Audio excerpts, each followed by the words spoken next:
Welcome to the Mount Pleasant Podcast, featuring discussions and interviews about the people, places, and events that make Mount Pleasant such a special place. This is the Mount Pleasant Podcast. I'm your host, Brian Cleary, and all thanks to the great people of Mount Pleasant Magazine, I get the honor, the privilege of introducing you to Mount Pleasant, the people who make it such a special place to do business, to work, and even to live. We're introducing you to Mount Pleasant's best on the Mount Pleasant Podcast. On the Mount Pleasant Podcast, we try to examine things in Mount Pleasant and the surrounding area. We're looking at the businesses, the people, most importantly, that make Mount Pleasant and this area east of the Cooper a great place to live. And today on Mount Pleasant Podcast, we're joined by one of those people. Imagine some of the things that you take for granted that may be taken away from you. You know, you get up every day, you jump in your car to go to work, or you take your car to go shopping. What if you didn't have a car?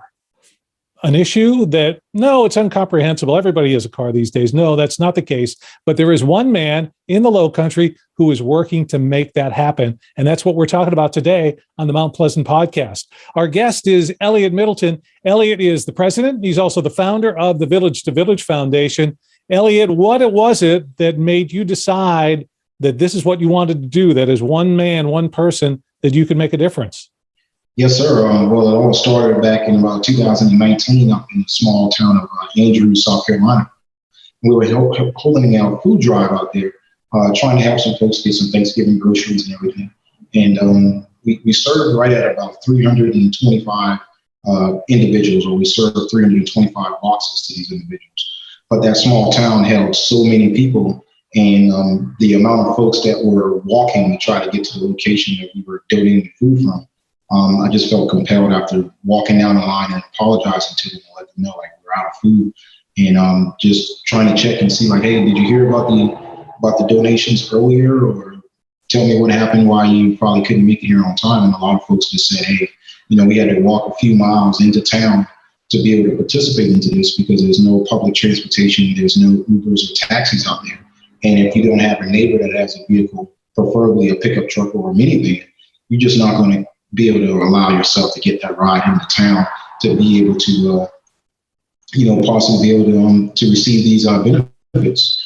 So with that being said, and me being a mechanic for over 17 years and recently got out of that to join the food and beverage side of things, I just felt that because of my skills and just knowing exactly how to repair cars and everything, I felt that I would rekindle that and do it in a different manner instead of repairing cars for the public, just try to repair cars for the folks who are in need.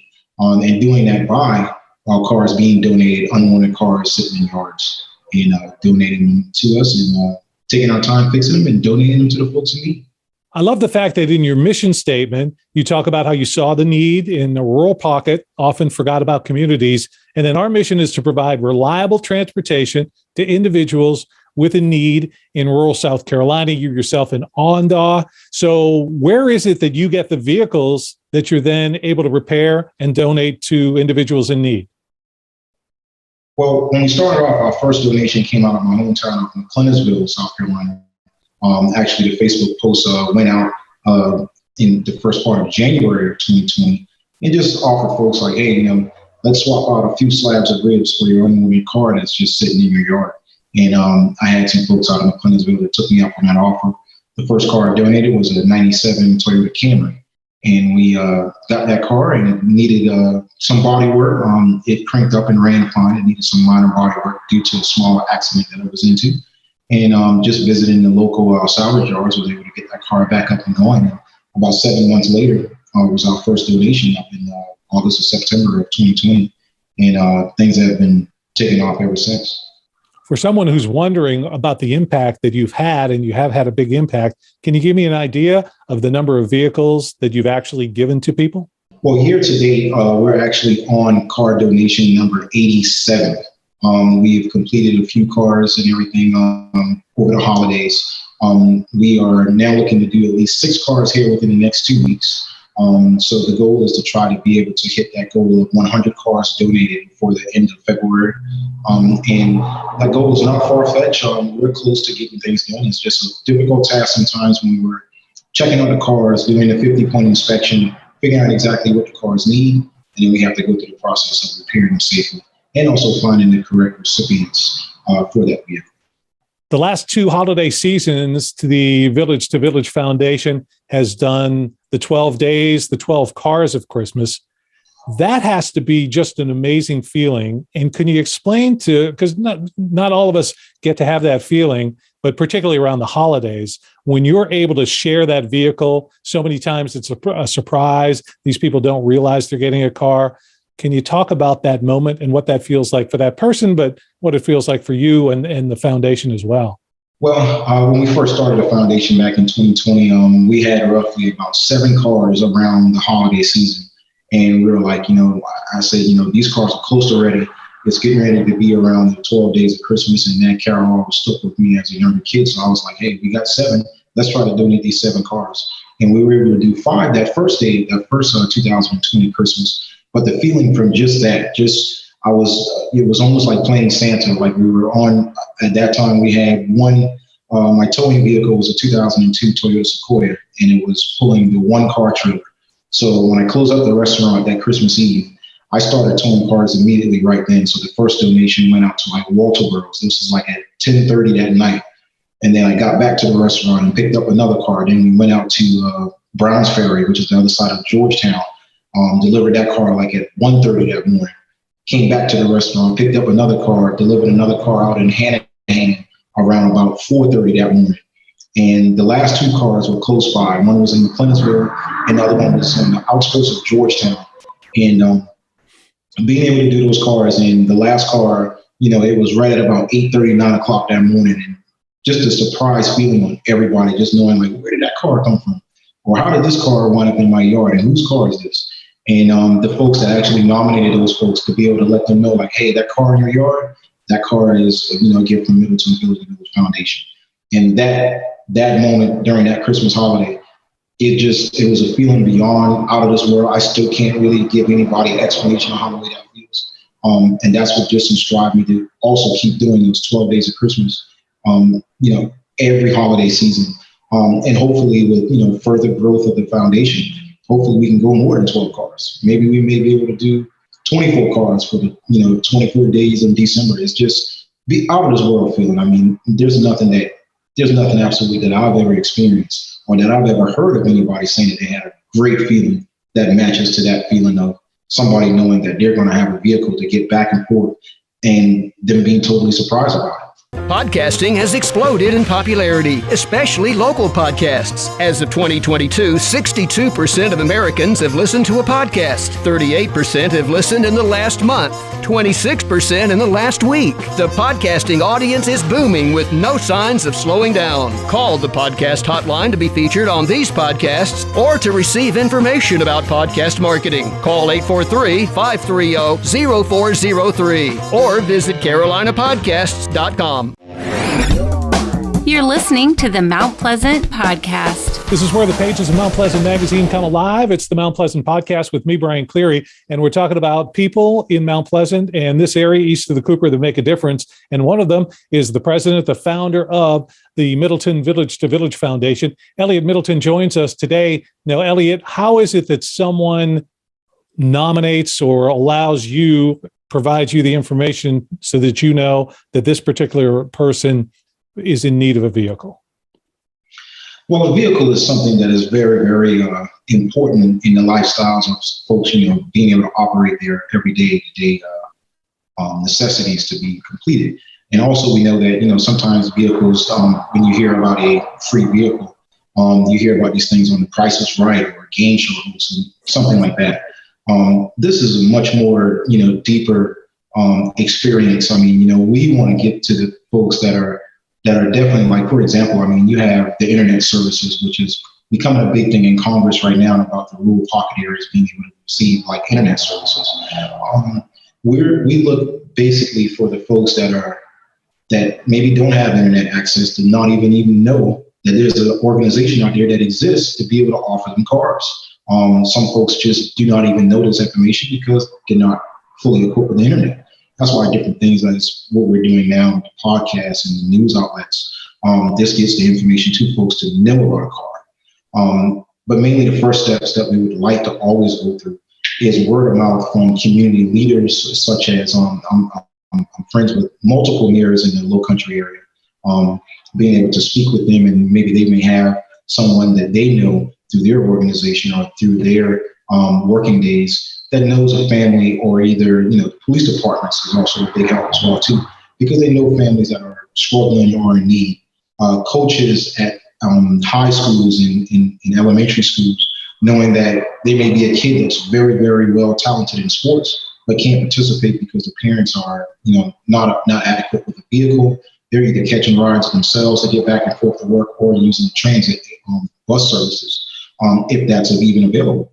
And then also we have a pretty simple form on our website that you can go through, and you can apply online. Currently, from the 2021 October to 2022 October, we had over 319 applicants that submitted applications.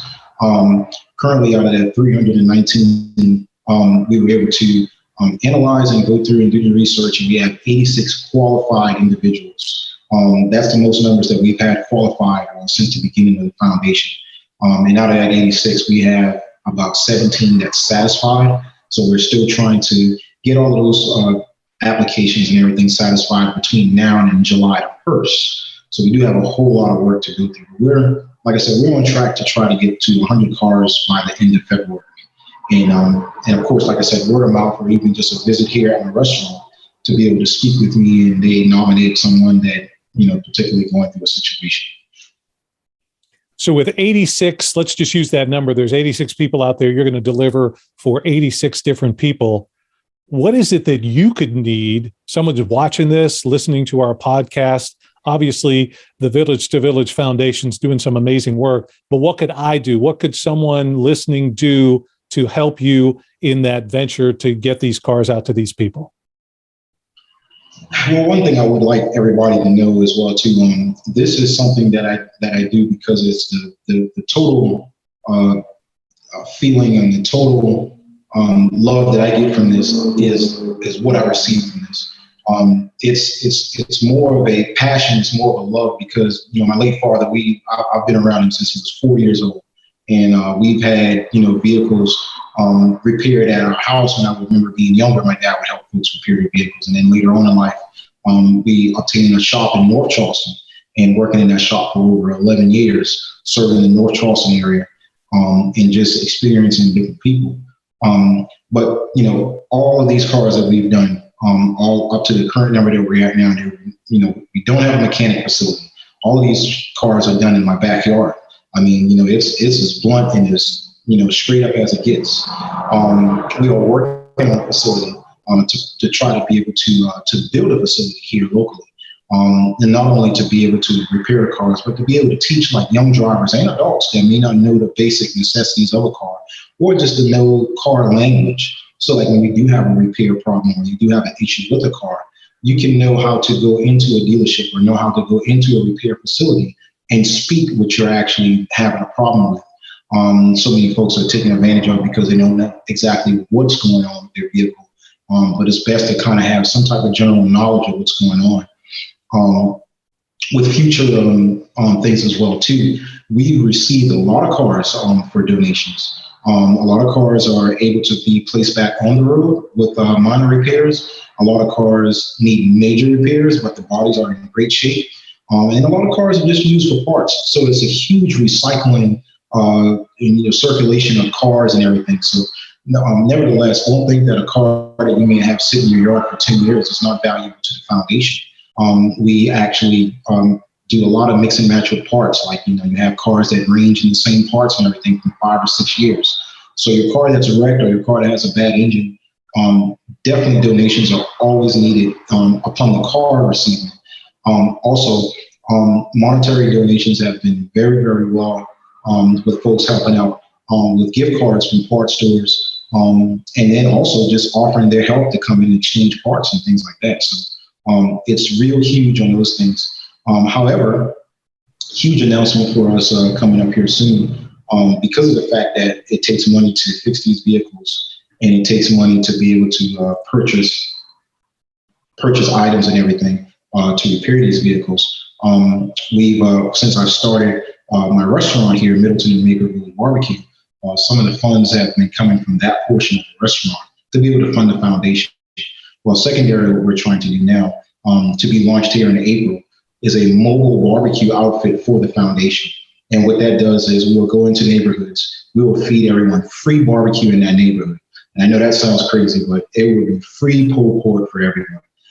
In return of that, let's just say we're on our homes and we're, having this huge barbecue, and it's jump castles for the kids, it's community leaders or speakers talking about different things that's going on in the community, and folks get to eat barbecue. At the same time, we have cars that are being donated.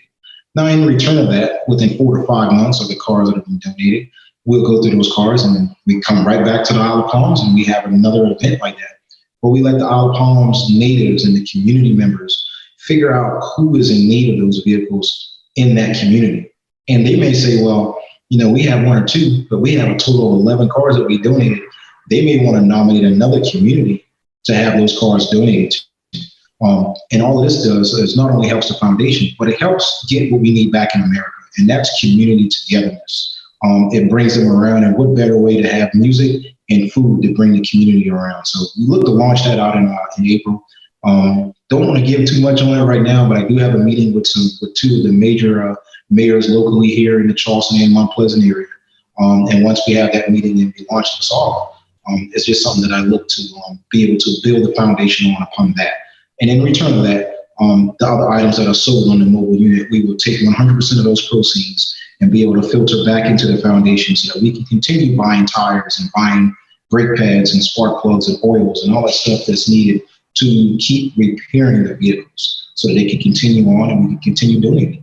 It really takes the village to village part of the Middleton Village to Village Foundation to heart, thinking about doing it that way. That's exciting news. We're talking with Elliot Middleton today on the Mount Pleasant podcast. This is where the pages of Mount Pleasant Magazine come alive as we introduce you to people in our community making a difference. And Elliot certainly is doing that. I'm Brian Cleary. Elliot, somebody listening in may think, wow, Elliot he can do this. He must be rolling in dough and stuff. And that's not the case. So you talk about the restaurant. Let's go for a plug here. Talk about the food and your restaurant and what that is and how people can just get some great barbecue from you as well. Yes, sir. Well, like I said, again, mechanic of 17 years, got out of it around the 2016 era. And my family has been in barbecue since the late 1800s.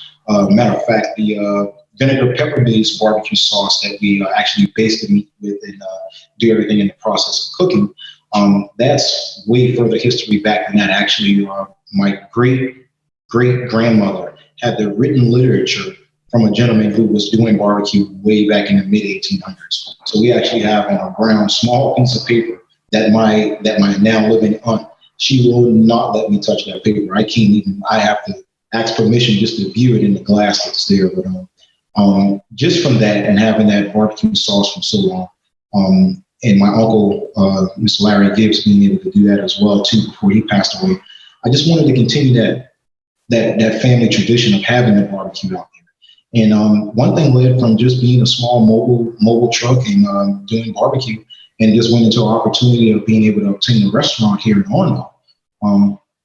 It's been a great experience to be able to cook in bulk and be able to serve the folks fresh barbecue, fresh grilled ribs. Also, we have included here is the fried ribs. That's a very, very big popular seller. And of course, all of your southern sides like your red rice and your mac and cheese, your green beans, and also your fried chicken. And we have a lot of different other items and things you can choose from here. And also at our restaurant here at 5105 US Highway 17 in Orlando, it's more of a outside family reunion type effect when you get here.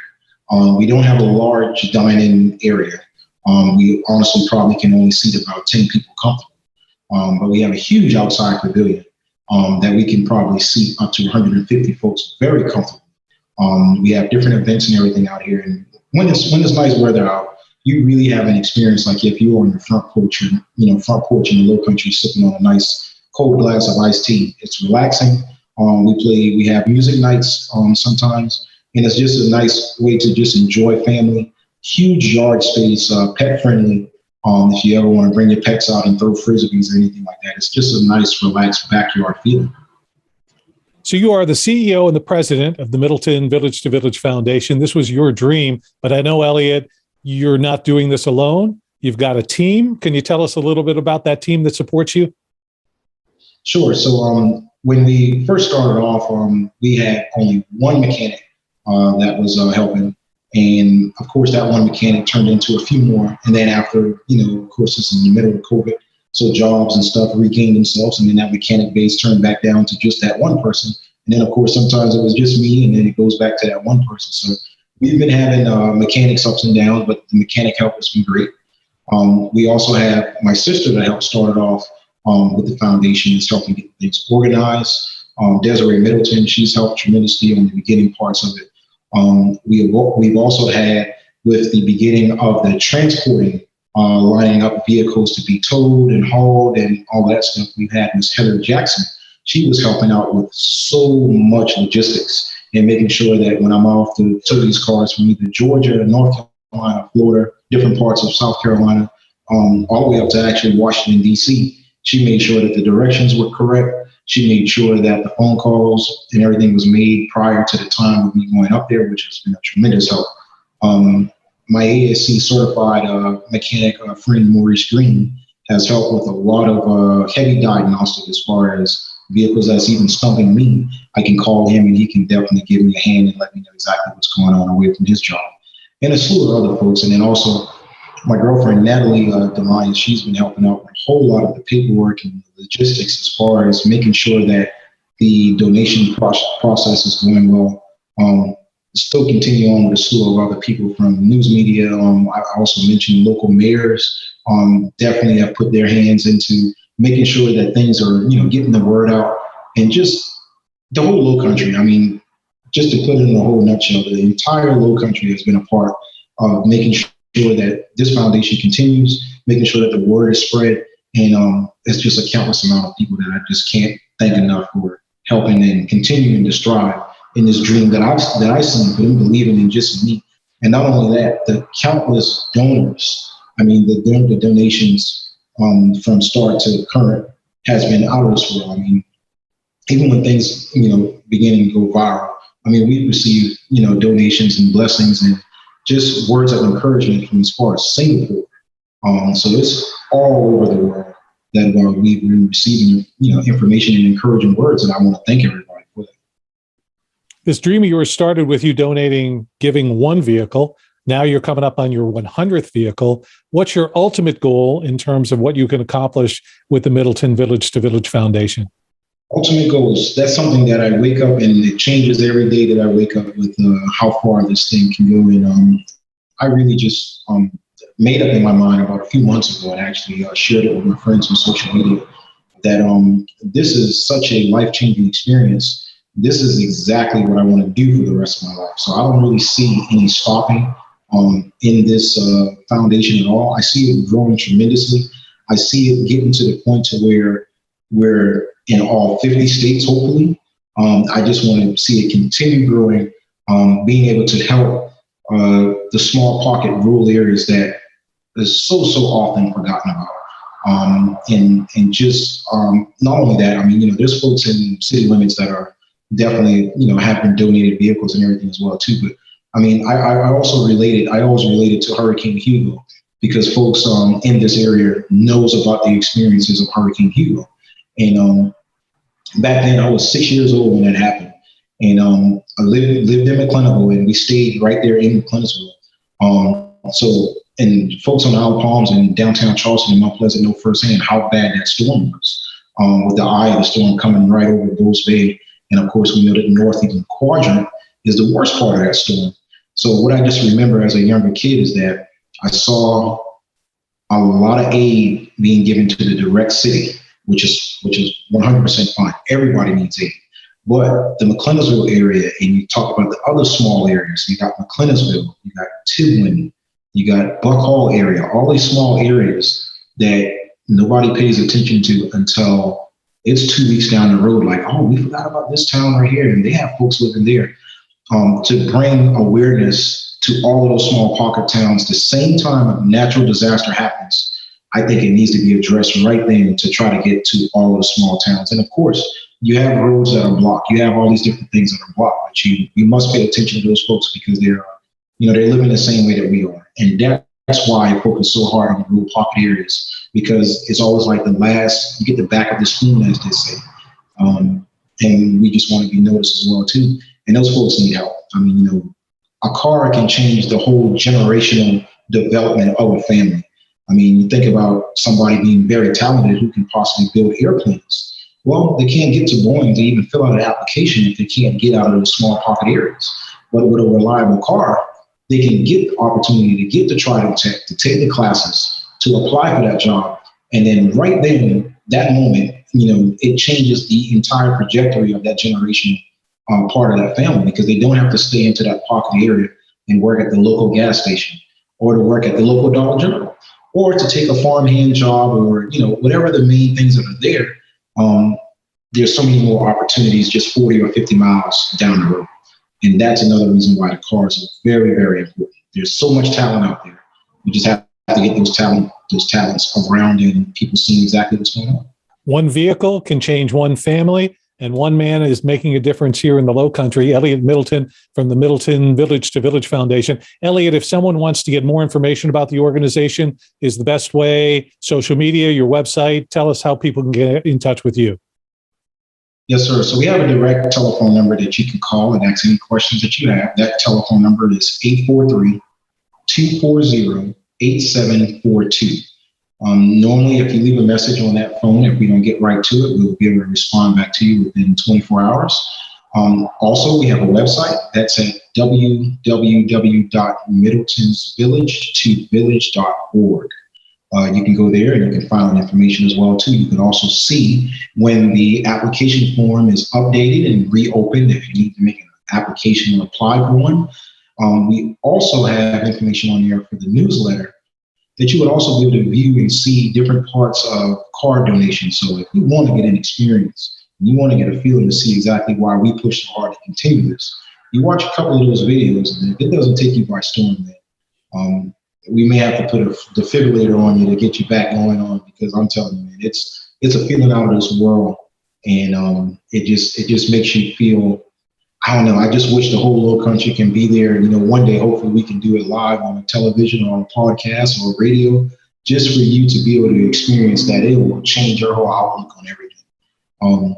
And also, we do have a Facebook page, Middleton's Village to Village Foundation on Facebook. You will find a lot of our interactions and everything there, as far as the folks that are donating cars, and also when we actually donate the vehicles to individuals. You will find live video there as well too. Most of the time, you speak to me directly if I'm available. Like I said, it's a whole lot goes on between the operation of the restaurant Wednesday through Sunday, and then also there's roughly 2 days that I operate the foundation on Monday and Tuesday as far as hands-on.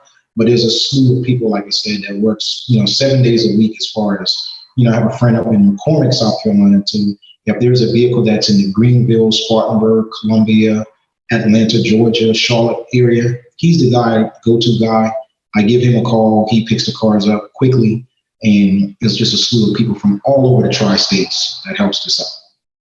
I don't know how you even found time to get this interview in, but we're very glad you did. And I think what you're saying is kind of that you've had that feeling. Doing good, helping people out, that makes you feel good. Oh, yeah. There is, and like I said again, I have not yet found a feeling on this earth that compares to it. It's not about anything, no financial, nothing, none of that matters. It's the feeling of in your heart when some of these situations, you look it up. I'll tell you about one small situation up in Chester, South Carolina. This gentleman, very nice guy, up in his mid-60s, him and his wife, they just retired, enjoying the grandchildren and everything. So one day the wife decides, I'm going to run up to Walmart and get some snacks for the kids. She was being a good Samaritan, saw these folks on the side of the road, broke down. She pulled to the side of the road in her minivan, offered them a warm place to be inside the vehicle until the help came. And they, did something very tragic and, took her life. And, the husband was just, crushed. This is a van that they just purchased after retirement. This is a van they're going to drive their grandkids around and enjoy vacationing and everything. And of course, nobody wants to have a vehicle after, that happened to that vehicle. Sure. besides all that, he couldn't receive the vehicle back anyway because the sheriff's department had it for investigation. So he's without a vehicle. You're going on without a vehicle, 6 months, you lost your wife. Just a tragic situation. We felt compelled to drive to Chester, South Carolina, and surprise that gentleman. And to this day, that is the most touching and the most out of this world experience. Just all the emotions that was going on, knowing that we were able to help him through the foundation, we was able to help him, cope with the situation, but then just actually feeling like you're in his shoes, experiencing that and just thinking that was, you in that position. I mean, it was devastating, but then at the same time, it was so heartfelt that we were able to help that guy just feel a little bit better, even if it was just a little bit. He just knew that he can now drive. I mean, just imagine that happening in just one day and you just don't, it's 6-7 months down the road, you don't know what you're going to do. So that was just an experience that I say, I don't want it to be that all the time, but just actually having a reason to be able to donate to folks like that. There's nothing I can compare to. And I've been around some very exciting situations, and that's just nothing compares to that. So that's my addiction to this foundation, to be able to continue doing these things. I mean, I hope we get up to 1,000 cars. I hope we get to 2,000 cars. So I just want to keep doing it. It's an addiction, and that's a great addiction to have. And it's a feeling that you can get. Maybe you'll step up and in some way you can help out the Middleton Village to Village Foundation. Elliot Middleton is somebody here east of the Cooper in the Low Country community that's making a difference. And we're happy to highlight him today on Mount Pleasant Podcast. I'm Brian Cleary. Elliot, thanks so much for your time, and thanks very much for all you do. Thank you very much. Thanks for having me today. Thanks for spending your time with the Mount Pleasant Podcast, your community, your podcast. Listen to past and future episodes at mountpleasantpodcast.com.